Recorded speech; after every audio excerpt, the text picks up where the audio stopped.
За сайн бацхан үзэгчтэй та бүхнийхээ нөрөөний амраа молон айлтхан мэдчлээ TV10-аас та бүхэндээ бэлтгэн хүргэдэг хөгжлийн хөтөлбөр нэвтрүүлгийн удаагийн дугаар үзэгч та бүхэндээ хүргэхэд бэлэн болоод байна. За студид улсын их хурлын гишүүн асан сайхан самбуу ирсэн байна. Танд энэ өдрийн мэндийг хүргэе.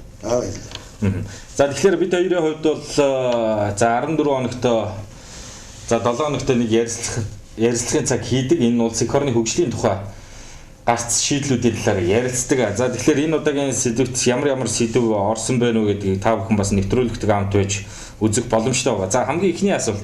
За сонгуул ойртож байна. Тэгэхээр сонгуулийн тухай хувьд авилга албан тушаалын хэрэгт ер нь холбогдсон ял эдэлжсэн хүмүүсийг нэр дэвшүүлэхгүй гэдэг асуудал яригдсан байгаа. Харин үүнийг зарим нэг одоо хүмүүс үндсэн хуулийн зарим нэг заалтуудыг зөрчсөн асуудлаа гэд цэцэд хандсан. Харин цэц энэ асуудлыг дахин одоо хилцэхээр болоод байгаа. Энэ асуудал дээр бас таны байр суурийг сонсъё.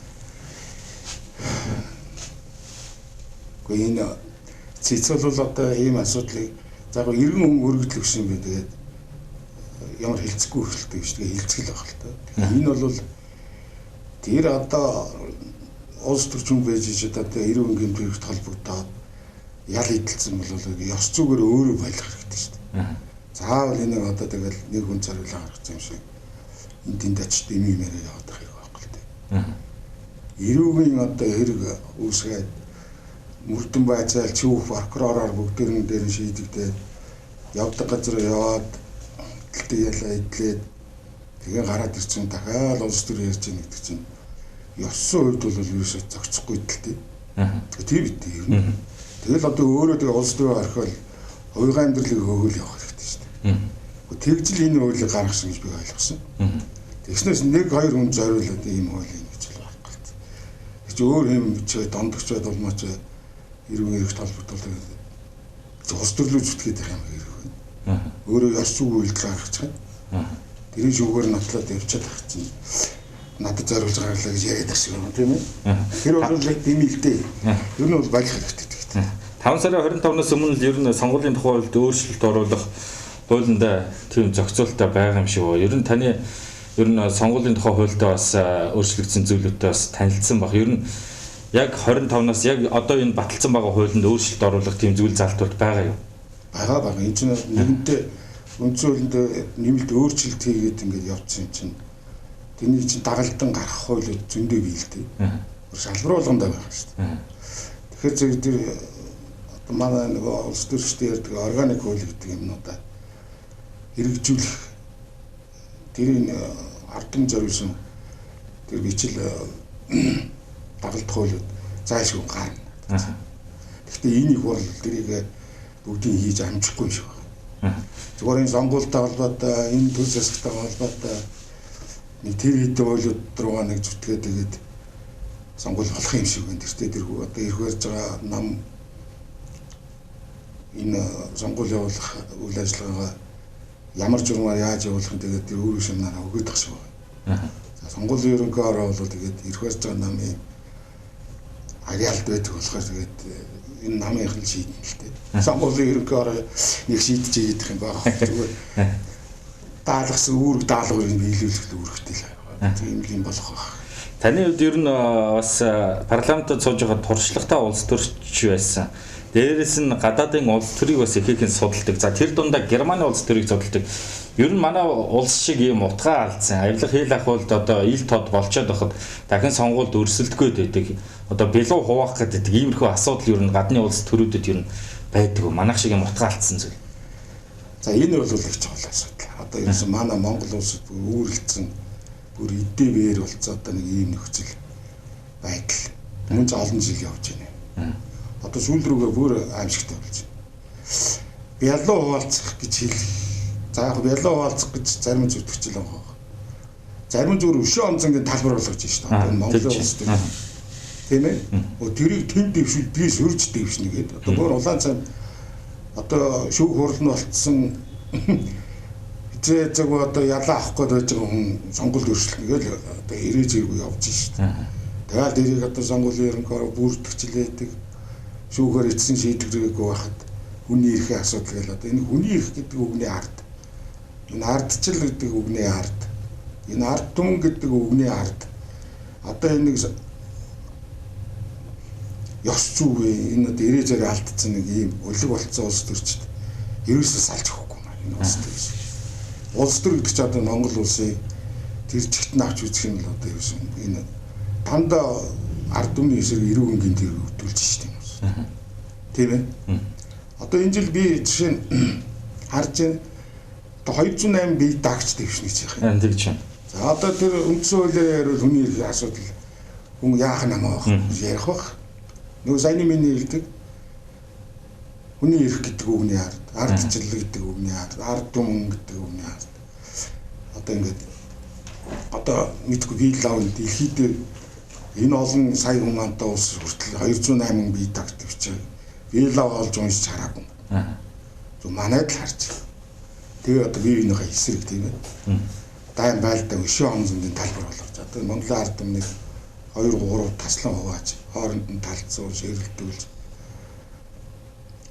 орто орон муугаар хооронд нь байлдуулж тэндээс нь ашиг онжоолж агшин сонгогдох ахиж одоо эрх мэдэлд очиж идэж уух улгаа хийх дээрэм тоонол хийх ард түмний хөрөнгнөөс одоо тасалж авах тийм ээ ийм одоо үйл ажиллагаа энэ жилийн энэ сонгуульд нэр дэвшиж байгаа улсууд бол одоо ирээзээрээгүй орж байна. Монгол ардын нам харжсан намаар одоо хоёулаа ёс зүйтэй улсад бол ийм намыг бол дэвшүүлж байгаа. Одоо жишээ Германд ямар хөгж асууж. Германд ийм нам баримт айл хэдийн татан бөгцсөн. Ийм одоо аюултай эрүүн гэмтэр хөдөлсөн, үжингийн хэрэг хийцэн. Тийм ээ? Одоо жижиг дунд үйлдвэрийн сангаас мөнгө дээрэмдээ даваад сан банк ус санхүүгийн байгууллагаар одоо үржүүлээд ингээ мөнгө угаацсан хүн амны эрг үйлдсэн. Тэгээ одоо нэг нэр төвшчээ 100 сая төгрөг гэж одоо ланцаа ирээзэргүй зарлсан. Уг нь бол би аудитын газраас буцах гэж бодчихсон. Тэгсэн чинь юу боцох нь гэдгийг одоо бүр сонгуулийн ерөнхий бүртгэхэд одоо ингэ явж. Энэ улс төрийн төрчдийн гар хөл болцсон нэг ийм байгууллагууд чи ерөөсөө ямар ард түмний төлөө ерөөсөө тэг зоригтой юу яах ажиллах тийм төрийн албан байгууллага ерөөсөө алга болсон. Энэ жилийн одоо сонгуул бүртгэж байгаа, энэ бүртгүүлж байгаа энэ улсууд ингэ харж байна. Одоо дандаа эрүүг өнгийн төрөлтөнгүүд бүгд нэр дэвшээд ороод байж байна. За бие даагч хүн бол ороод бол одоо жавхлын шиг 4 жил юу ч хийх юм байхгүй тийм ээ. Тэгэл одоо тэнд нэг гарч ирсэн олон голцсон нэг 2 намын дунд тоглолт хийгээл одоо баасан үе шиг нэг ийшээ ороод нэг тийшээ ороод нэг их хоёр ах гоё гэж уйлал нэг болгоор эрдэнэ ах гоё гэл ингээд одоо ийм заваа юм нэр энэ байна. Одоо энэ жил бол ерөөсөө энэ Монгол улсын тэнгэрийг цэлэг болгох одоо ганцхан хүч бол одоо Монголын ард түмэн сонгогчд болсон. Тийм учраас одоо сонгогч нар энэ жил бол энэ сонголт маш одоо ариун дээд сэтгэлээрээ бодож маш сайн тунгааж хоорондоо зөвлөж ярьж энэ санал хураалтанд оролцохгүй бол зүгээр урд нэг шиг би ардын нам би ардсан намаа дэмжинэ гэдэг ингэх юм бол энэ улс бол 4 жилийн дараа бүр маш хүнд байдалд орно. Яагаад гэвэл дандаа худалч хулгайч лоорчдын 30 жил одоо дээрэн тонол хийсэн нөхдөд бүгд иргэд дэвшиж штеп. Зарим нь бие тааж тийм ээ. Наман дэвшүүлэхгүй гэхээр тэгж байна. Энэ бол ёс зүг үнэхээр ирээзээр алдаж байна. Манай сонгогч нар тэгээд өөрсөндөө дүнгээ тавих юм мэдж байгаа биз гэж бодож байна. Монголын ард түмэн ухаантай тэнгэр гаралтай гэж ярьдаг. Одоо энэ жил харуулах цаг болсон. Одоо бас нэг юм байна л да. Өнөөдрөөс авилгатай тэмцэх газраас мэдээлэл хийж байна. За авилгал албан тушаалын ер нь хэрэгүүд томоохон эргүүдэд холбогдсон нэр нөлөө бүхий улс төрчдийн авилгал хэл ахуулын асуудал ерөөсөө шийдэгддэггүй шүүх прокурор дээр л байгаад байдаг. Ял авцаад хүн байдгүй иймэрхүү асуудал одоо жил дамж байгаад байдаг. Ийм асуудал ер нь байгаад байна. Хууль шүүх хууль хүчний байгууллагын одоо өөрчлөлт хийгээд гарцаасан одоо манай энэ удирдлагууд ерөөсөө өөрчлөлт хийсэнгүй. Энийг бол Монголын ард түмэн тэр чигээр ойлгож яг хэрэгээр байна. Нөгөө одоо ард түмний хөрөнгө идэж уусан одоо энэ улгаач энэ лоорчдыг одоо шоронд явсан нэгч алга. Тэгэл байдаг бакороос буцлаа гэдэг, шүүгээс буцлаа гэдэг, мөрдөн байцаалтны буцаалаа гэдэг. Одоо ерөөс нэг юм Зүгээр энгийн хэрэг байсан бол аль хэдийн шийдэгдсэн шүү дээ. Тийм ээ. Тэгэхээр шинжилэл хийгдсэнгүй. Давчхан хэлэхэд. Ерөөс хийгдсэн. Ах байдгаараа байна. Гинт хэрэгтэнгүүд бүгдээрээ байдгаараа байж. Одоо тэгээд 11 жил болсон хэрэг өнөөдөр Батгүйгээр хэрэг шийдэгдээгүй л явж шүү дээ. Эрдэнэт хэрэг шийдэгдсэнгүй. Юу ч шийдэгдсэнгүй. Тийм ээ? Оюутлага хэрэг шийдэгдсэнгүй. Баярын хэрэг шийдэгдсэнгүй. Сайхан бэлгийн хэрэг шийдэгдсэнгүй. Илбэгдэр шийдэх нь үтгэл өнөөдөр нэгж байцаалт асуултанд ч оролцсонгүй ингээл байж. Иймэрхүү л тэгээд шүүхийн шинжилгээ хийгдсэнгүй л гэж Монголын ард түмний нэг л ийм санаа бодлоо сууж ин л та. Одоо энэ байгаа хүмүүс ерөөсөө ажиллаж чадахгүй байна л гэж харж байна. Тийм шүү дээ. Ажиллаж чадахгүй шүү дээ. Юм нь хийгдэхгүй, шинжлэхдэггүй. Хин нэгний нөлөөнд автсан байна уу? Өөрчлөгдөхгүй л тэрийг одоо бид нар олж харсан биш одоо тэгсэн байна гэсэн байна. Ямар ч байсан хоёул одоо юугаа төр авчид ойлсон юм чинь тийм. Ямар ч байсан шүүхийн шинжилэл, хууль байгууллагын шинжилэл хийгдсэнгүй л гэж одоо тэр л юм тавьж шүү дээ. Тэр одоо миний энэ хариулж байгаа хариулт өөний чинь асуусан асуултанд бол хангалттай хариулт өглөө гэж бодож байна. Шүүхийн шинжилэл. Одоо энэ шүүх хуулийн байгууллагын шинжилэл дөрвтэй хийгдсэнгүй. Гэж л одоо хэлхээс өөр арга. Ер нь улс их орн одоо энэ коронавирусээс болоод улс их орны ер нь эдийн засаг иргэдийн амьдрал ер нь нэлээд хямрал одоо үүслээ. Нэлээд хүндхэн байдалд орлоо. Зарим нэг улсад яг ямар арга хэмжээ авч яана гэхээр офшор бүсэд данстай байгаа тэр эрхмүүдийн мөнгүүдийг оруулж ирээд улс их орноо өөдөн татах ажлыг ер нь эхнээсээ хэрэгжүүлээд хийгээд явж байгаа шиг. Манай улсын хувьд бас яг дэрэгтэй адилаар одоо үзэх юм бол бас иргэдийн амьдралыг энэ эдийн засгийн хүндхэн байдлаас бас гарч ирэх бүрэн боломжтой юм шиг байна. Би зүгээр олон нийтийн сошиалэр явж байгаа гадаадын сошиалуудаар явж байгаа юу ингээд зүгээр ууш харж байгаа. Офшорч руу орохоос өөр харах байхгүй. Чи ихэнх мөнгө нь офшорын группийнхан авцсан байгаа байхгүй юу? Нийт иргэдийн.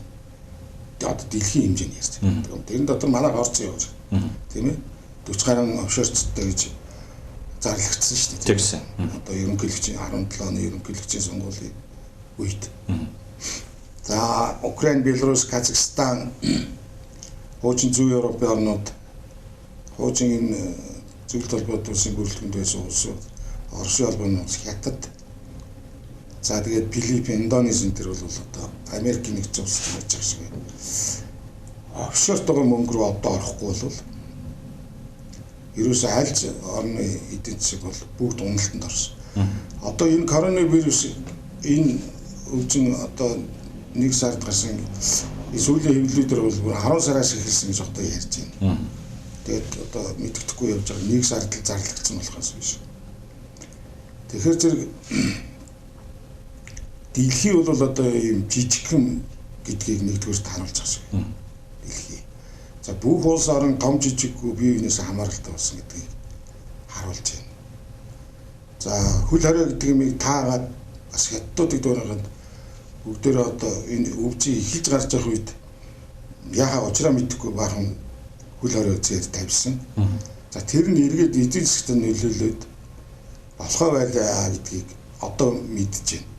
Тийм учраас Америкээс өсвөлээд Европын орнууд, за Азийн орнууд, Хятад, Солонгос, Япон мэтийн одоо энэ өндөр хөгжилтэй орнууд эдийн засгаас хэрэгэхгүй болвол ахаад одоо нэг юм 2 сар ингэж хөл хоройд явах юм бол бүр одоо өвчнөөс дийлхээ байгаад бүр эдийн засгчгүй болоод ингээд ич дэлхийд даяараа ерөөсөө маш хүнд байдал аюулд орох юм байна гэдэг тооцоог энэ улс орнууд хийж байгаа шиг байна. Тийм учраас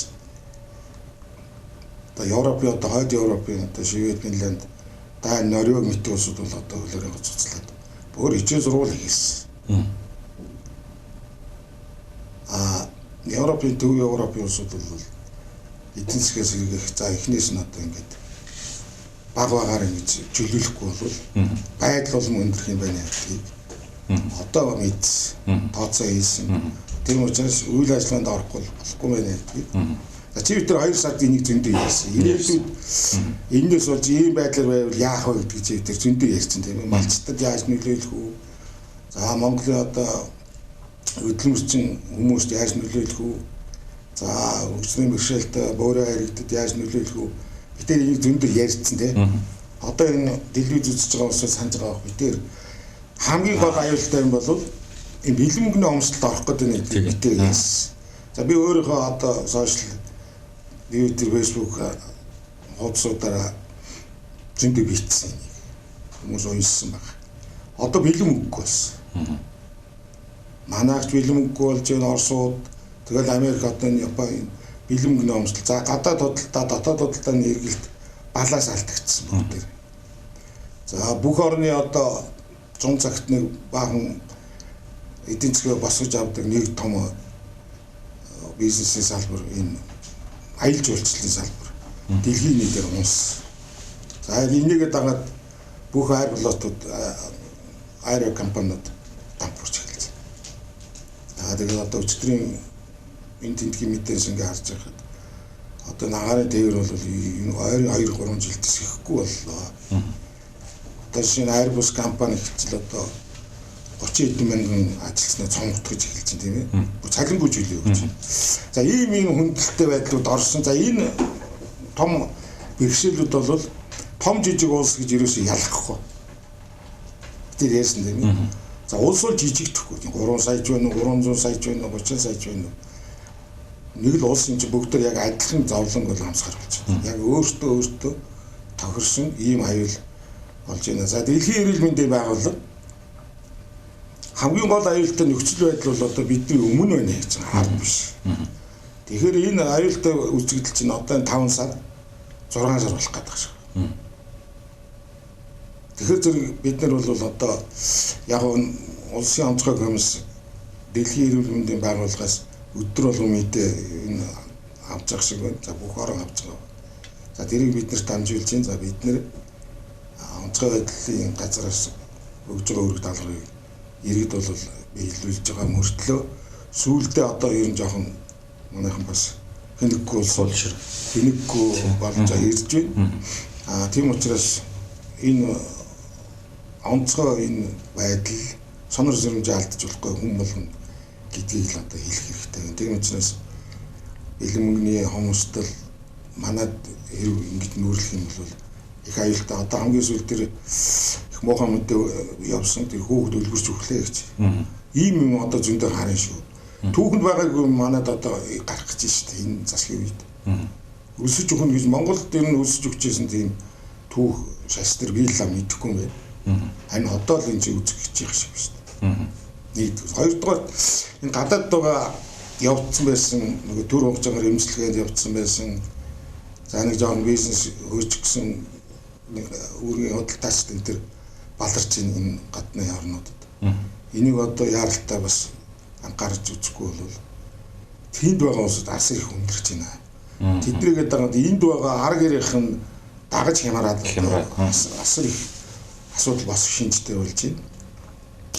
За энийг далимдуулаад хэлчихээ өөрийн чинь тавьсан асуулттай холбоотой юм.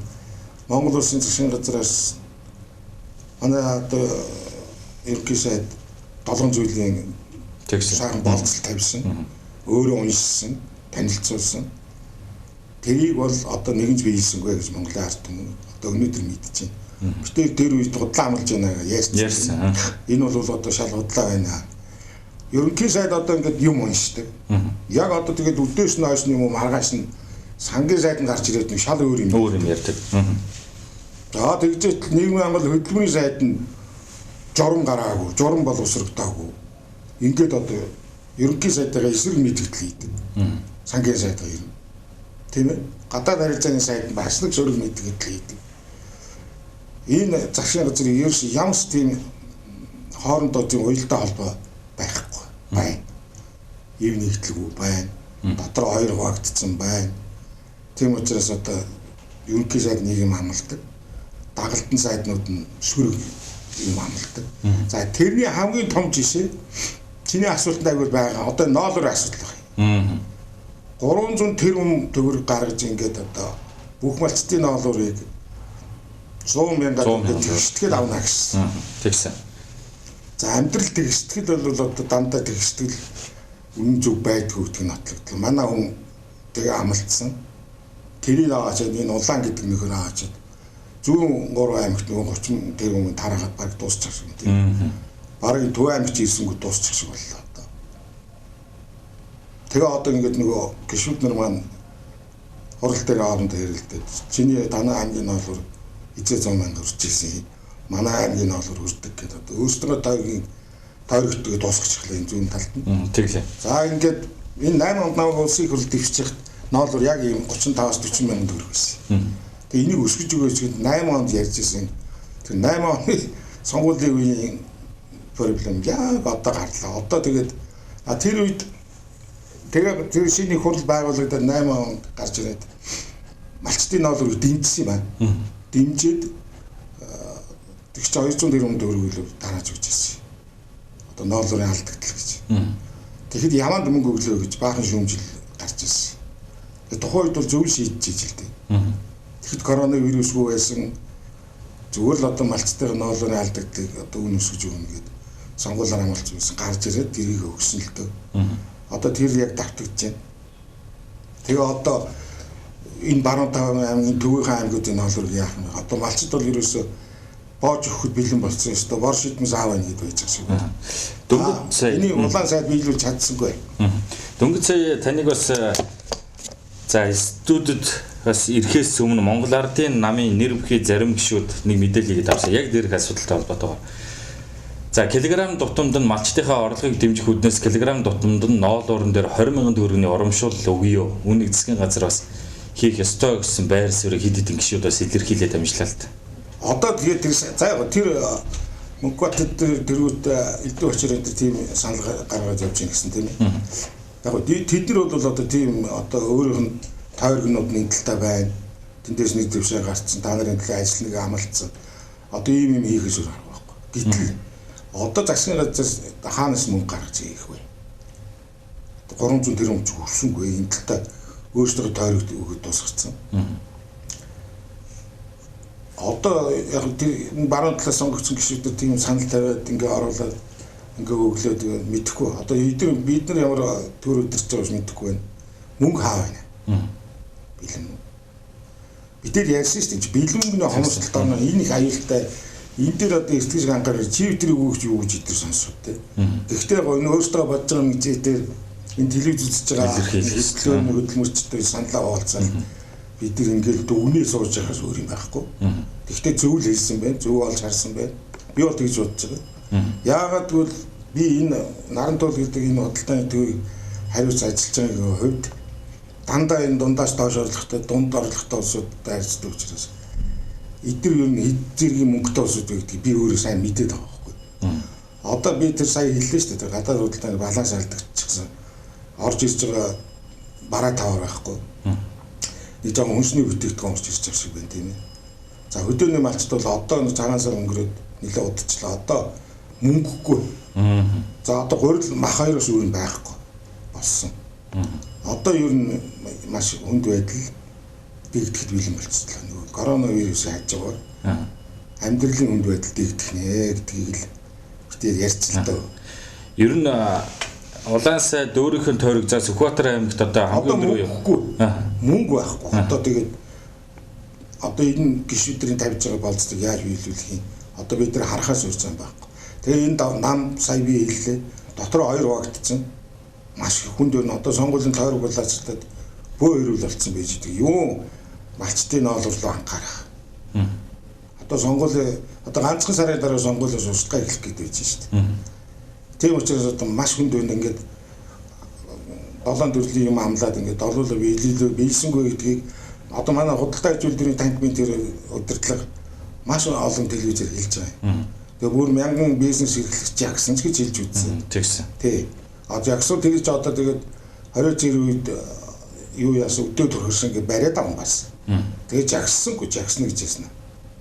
Тэгээ ингээ одоо олон компанид бураад малчт нь ингээд хүнд байдалд оруулаад улаан аваачаад тийм ээ.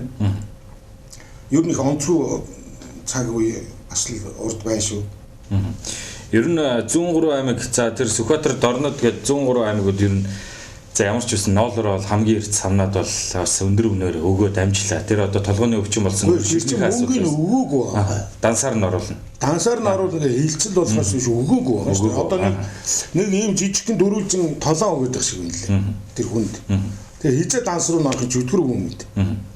За дансаар нь орлоо гэхэд бол тухайн асуудлууд бол цэгцэл чинь банкны өөр зүйлийг асуу. Одоо тэр наач хотлоо ирсэн чинь одоо зөндөө байж тээ. Одоо хүүхд болгонд нэг 30 мянга болгож гэнэ гэсэн чинь 30 мянга орохгүй 20 мянга ороод байна л гээд одоо улсын фонд ирэл байгаа. Ингээд бас бодлоо нөгөө 7 амлалтын чинь нэг шүү дээ. Харин баруун аймагуудын малчид одоо яах вэ гэдэг асуудал бас гарч ирж байгаа. Одоо завхан хөвсгөл ихэнх нь бол энэ талтаар хийж байгаа шүү дээ. Тэгээ чиний ихэнх байгаж байгаа ноолороо чиний ноолоор эцэг 100 үрж ирсэн ингээд дэми юм донгосч байгаа сайдыг одоо яах вэ? Тэг өөрийнхөө аймагт болохоор 100 мянга болгоцсон сууж идэг. Тэгсэн мөртлөө өгөөгүй. Цагаан талын тараач явж байгаа. Эзээ өгөн бүүмэд. Лав сонгуулиас өмнө өгөхгүй шүү дээ. Ер нь засны газраас нөөц хөрөнгө байхгүй дээ. Маш хэцүү байна.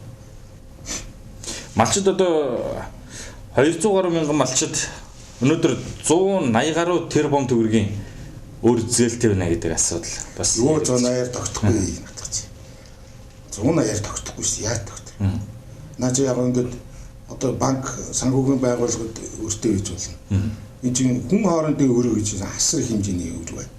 Бүр ах トゥ хоёр хоорондоо хүртэл өртөө. Одоо биенээс мөнгө нэхэд өгөөж гэж байхгүй болсон чи яах юм. Тэгж иргэд хоорондоо мөргөлдөх гэдэг шүү дээ. Тэр 180 чиний 180 гэж байгаа чинь зүгээр тэр одоо өөр банк санхүү ламбард ийм юм дүрстэй улсуудын хөрөнгө мөнгө хэрэгдэт байгаа шүү. Иргэд хоорондын өөр гэж юм бий. За тэгэхээр нэг юм байна л хоёулаа нэг л орон нутгийн асуудал ярьсных.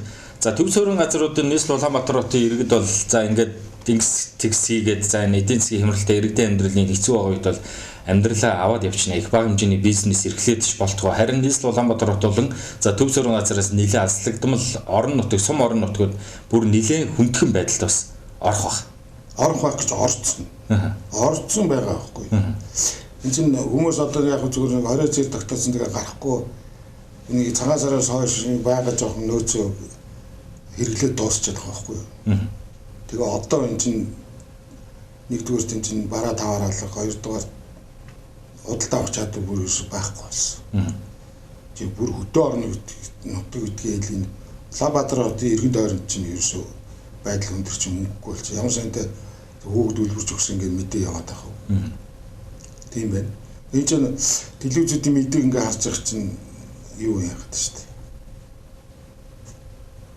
Зөвхөн одоо ТV-9 арай жоохон энэ захын орооллын айлууд яваад сурвалжлага хийгээд бус телевизүүд бол явахгүй нэг хаалтын гэр ирдэг юмар ерөөсөө явж иргэдийн ард түмний амьдралын талаар ийм ярилцлага сурвалжлага ерөөсөө хийхгүй.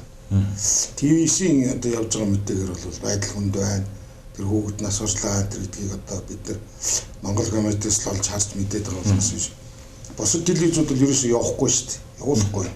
Телевизээр нэг хошин шог явуулчих чинь, зохиолын дуу явуул, концерт явуулчих чинь, урд морины уралдаа явуулчих чинь, хэдэн солонгос кино, сериал кинонууд, хэдэн хятад, солонгос, Орсын ийм олон ангит дандаа хүний одоо гэмт хэрэг хийсэн хэрвээ шуугаа болсон ингээ нэг юм төгшүүртэй дандаа юм кинонууд явуулаад ахаас биш. Жинхэнэ одоо энэ иргэдийн амьдрал ямар байна энэ гэр орооллоор, захын орооллоор нөгөө өргөт толгоос эмэгтэйчүүд хайцсан. Нөгөө хөгжлийн мэргэжилтэй иргэдүүд хайцсан. Юу болж юм? Ерөөсөө тийм цаг үеийн асуудалтай энэ төр засгийн удирдлага энэ Монголын удирдлагуудад хүрч тийм үнэн бод мэдээлэл ерөөсөө явахгүй байна. Энэ телевиз хэвлэл мэдээлэл энэ хаалтын гэрээгээд ингээд мөнгө авцсан энэ телевизч ажиллаж байхгүй. Тэгээ одоо нэг шаал дими одоо тэр Вашингтон намд хэлслээ гэдгийг хийснээр олон гараад тэр чинь тийм ээ. Тэр Вашингтонгийн намд шилжихээс илүүтэй иргэдийн амьдралд балраад авах ч одоо тэрийг илүү ингээд шуурал одоо тэрний юу гал тэр осор жамаа гэдэг юм ингэлээ хэрэглээ хүн зодуулж ихээр яас их тэрлэг одоо шуугаж ордгийг. За тэгэхээр дараагийн нэг бас сэдв коронавирустай холбоотойгоор иргэдийн дунд нэг хоёр талцал үсэд байна л та. Нийслэл Улаанбаатар хотод ер нь улсын их орнд бүтээн байгуулалт явах ёстой гэсэн нэг хэсэг байгаа бол нөгөө хэсэг нь бүтээн байгуулалт хийх мөнгөөрөө иргэдийн амьдралыг дээшлүүлээ эдийн засгийн авраа гэсэн ийм хоёр байр суурьтай иргэд байгаад. Гэхдээ тэгээд энэ одоо ер нь бол яг зөвхөн Монгол улсыг удирдах гэсэн одоо би бол яг зөвхөн хуучин нийгмийн үед бас ажиллаж байсан. Тэр үеийн улс төрийн товчооны гишүүн ямар үүрэг барилттай, тэр үеийн яамдын сайд нар гэж ямар улсууд байсан.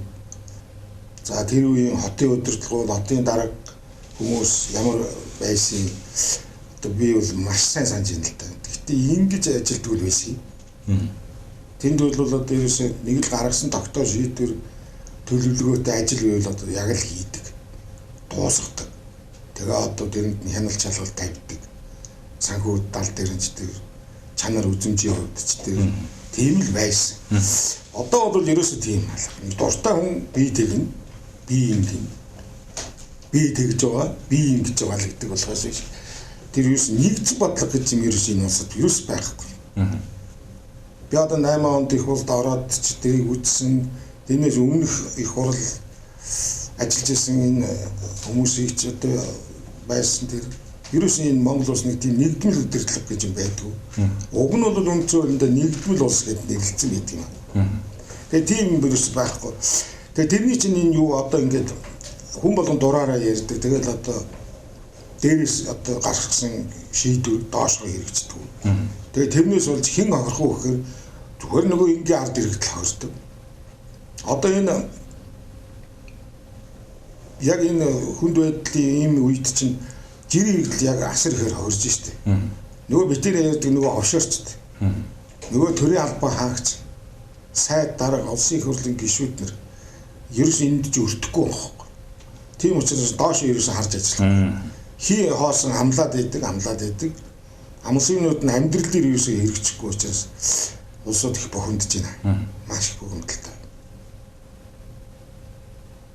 Тэгэхээр юу гэж хэлэх гээд юм гэхээр ерөөсөө юм нэгдмэл удирдлага, нэгдмэл зохион байгуулалт. За ер нь нэг баг зэргийн одоо тийм одоо юу гэдгийг те одоо хуучны үгээр хэлбэлтэн юм жоо дарангуйлал энэ улсад тогтоохгүй болвол хитрхи их замбраагүй болжээ.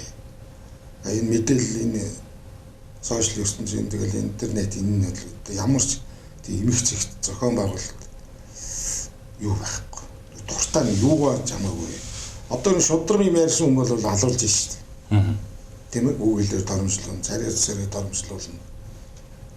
Үр удам гэр орнороо доромжлуулна. Тийм ээ. Нутаг орнороо доромжлуулна, ялгуурлан гадуурхагдана. Ерөөс ийм байна. Тийм учраас жам тагцдур хэрэгтэй байна. Манай улсад нэг ийм нэг муухай зүйл байдаг. Энэ юу гэхээр за сонгуулийн 4 жилийн хугацаанд нэг ажил хийх гээд хийж чадахгүй байсараад яг сонгуулийн босгон дээр нэг ажлаа эхлүүлдэг.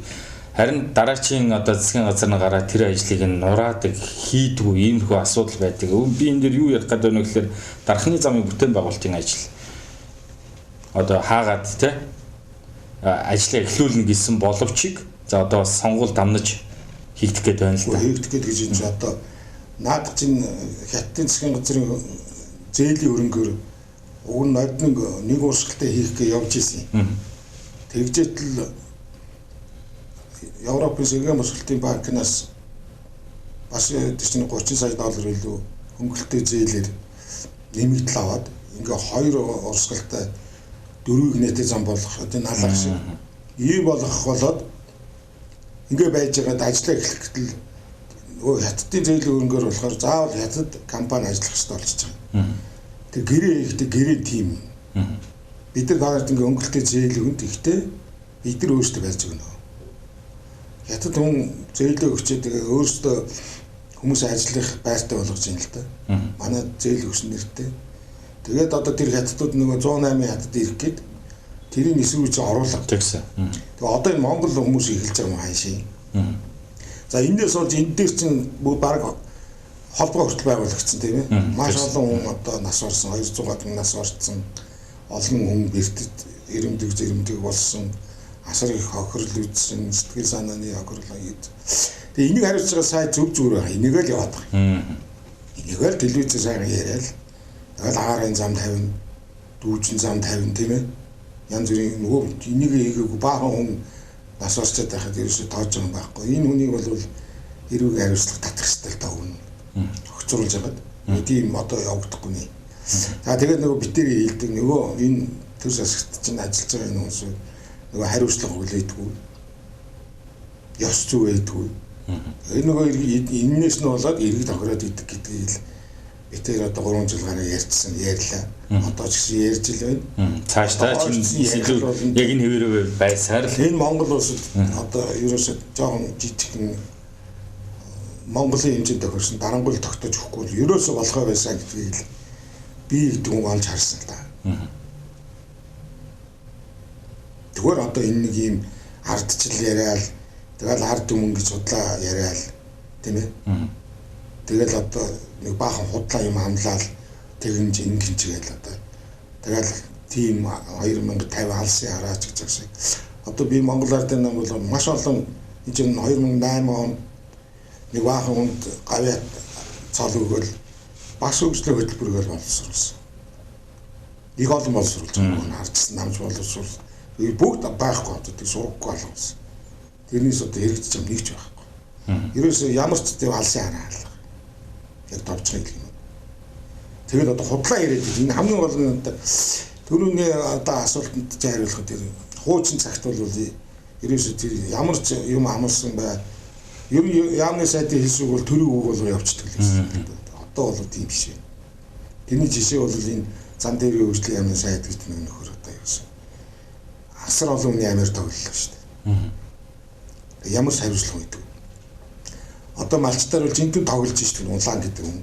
Энэ хүн яг Монголын эдийн засаг Монголын хөгжлөөр маш олон жил тоглож байгаа юм байна. 92 оноос хойш. Энэ Монгол улс доройтох, уруудан доройтох ийм одоо эрэмдэг зэрэмдэг ийм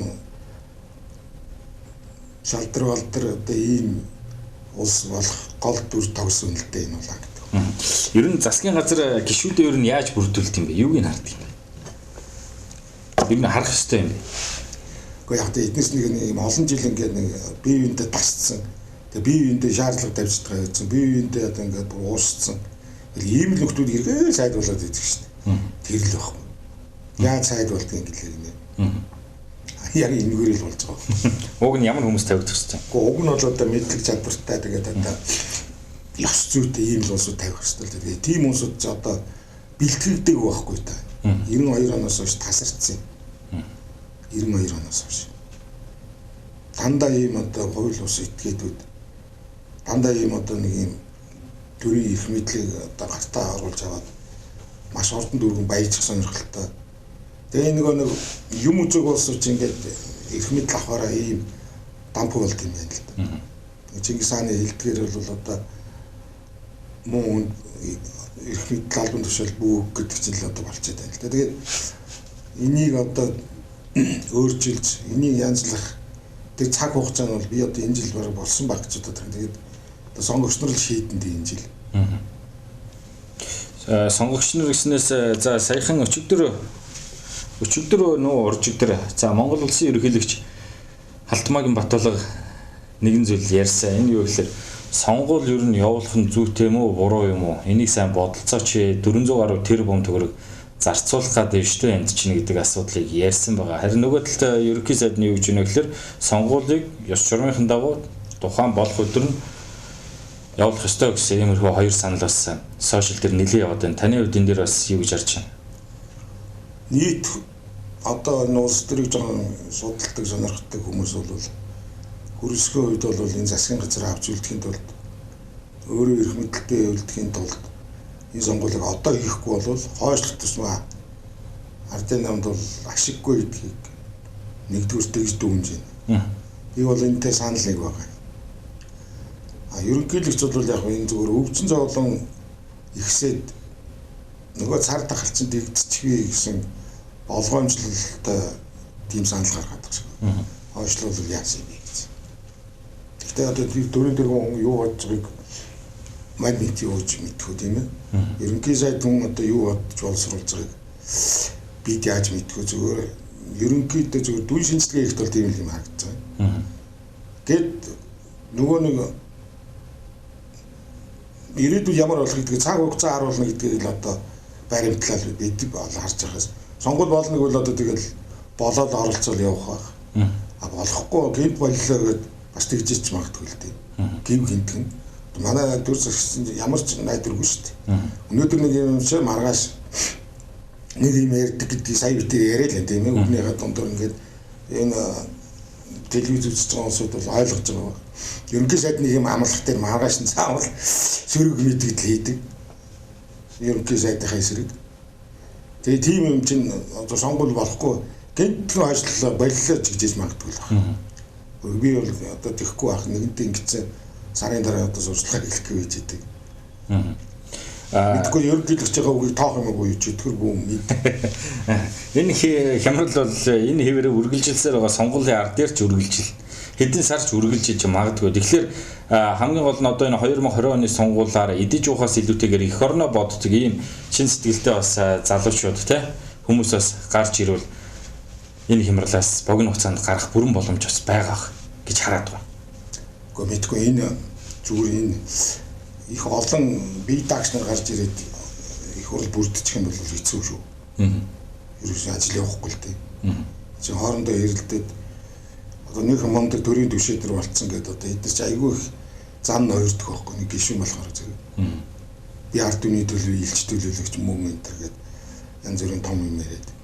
Бийчдэг нь бийж ингэн гэл одоо ерөөсөө их толгойгүй юм болно л доо. Тийм учраас зүгээр тийм бүрэлдэхүүн хэцүү. Зүгээр шинэ одоо зүгээр нам бүлэг ивсэл одоо ямрын гарах юм байгаа юм бүүнэ.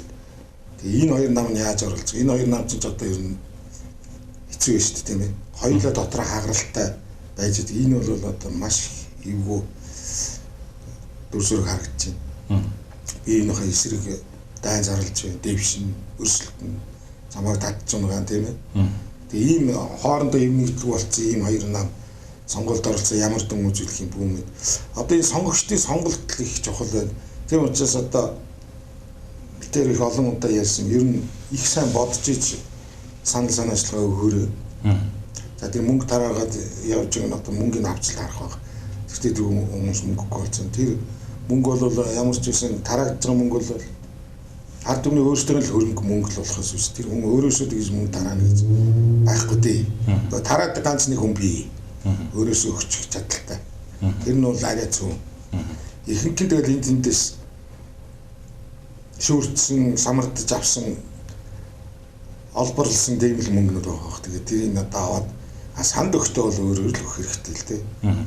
Энэ дэр нэг юм байна л да. Манай орон нутгийн иргэд яг ингэж чаддгүй. Яг таны хэлснээр мөнгөний авчаад дугуулгатай тий өөрөө яг дотроо бодож явсан. Яг энэ хүн ийм хийндэ гэсэн хүнийг дугуулчих тийм зориг дутаад байна л та. Мөнгөний л авсан бол яг тэр үнийхэн төлөө өгдөг. Гэхдээ одоо энэ манайх яг тийм бас нэг нэрлэхүү зам байдаг юм Монгол хүн.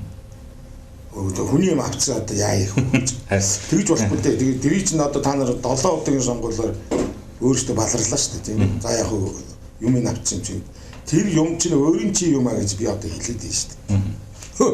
Өөрийн чи юм хулгай хийж аваад өөрөөрөө дамжуулж өгöd байгаа болохоос биш. Уг нь таны юм л та тэр чинь.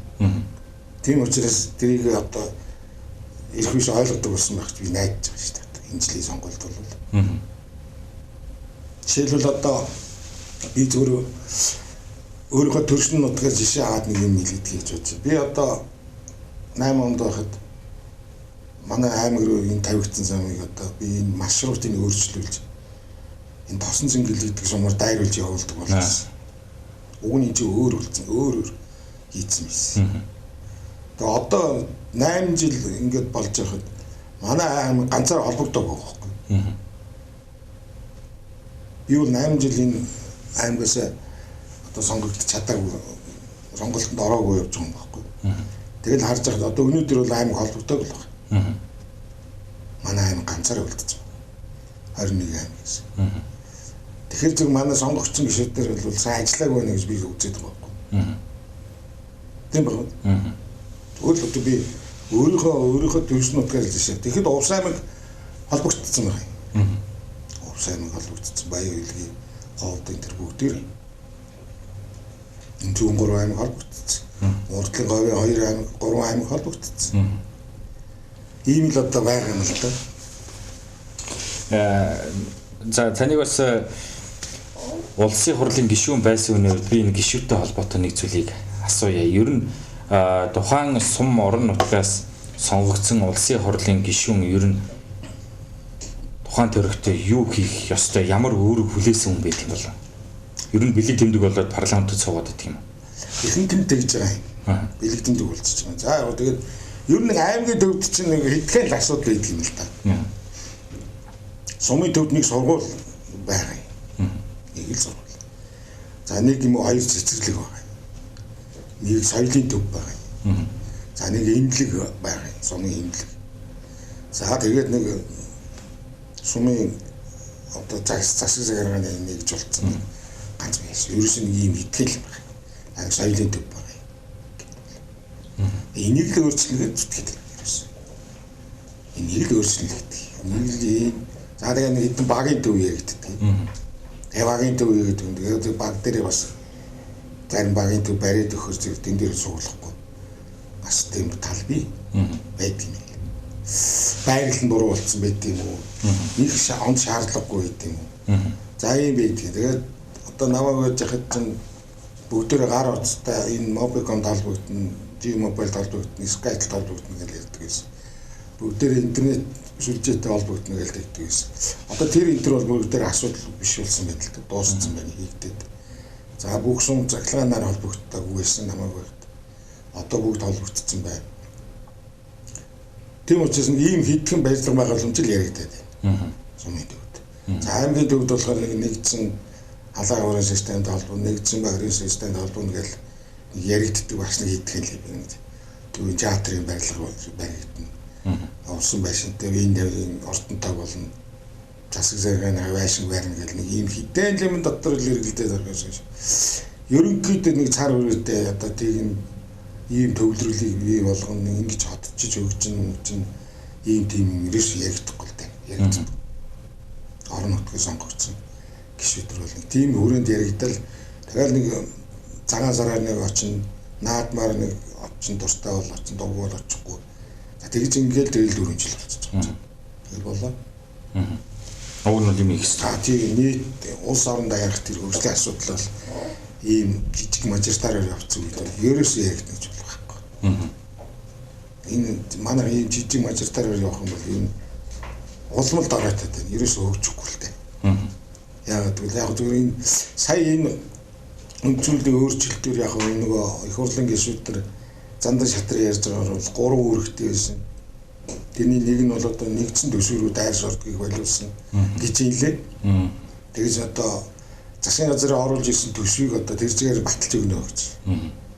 Гэхдээ тэгж бас хатууд гэж бас болохгүй л дээ. Тэгсэн их хурлаа сонгогдоод иргэдээс төлөөлөд ирсэн хүн яхаараа санхүүгийн эдийн засгт оролцож үг хэлж болох хэлцээ. Тэр бас л буруу шийдвэр гэж бодсон. Хоёрт нь бол одоо тэр нөгөө сайд томилхот оролцдог байсан. Тэрийг боловсон. Одоо ганцхан хууль тогтоох тэр үүргээ биелүүлээд ажиллана гэж ингэж ярьж байна. 3 эрэгтэй биш бол 2-ыг хашлаа гэдэг гэж ярьж байна. Тэгээ одоо яг яаж их хурл ажиллах юм бэ?